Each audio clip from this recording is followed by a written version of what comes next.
Ang hapon mga idol, nandito tayo sa pinakalumang kainan ng mga barbecue sa Siargao Island.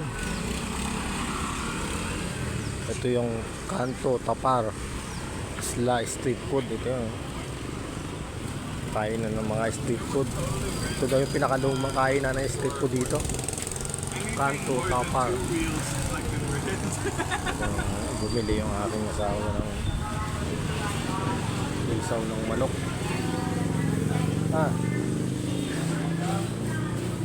Ayan na, kabili na siya. Ito yung nila.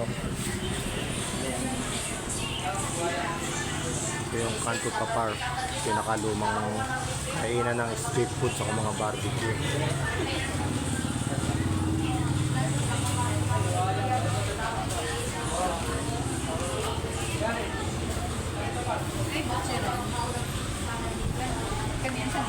Ano? Ano? Ito. Nakabili na kami mga idol.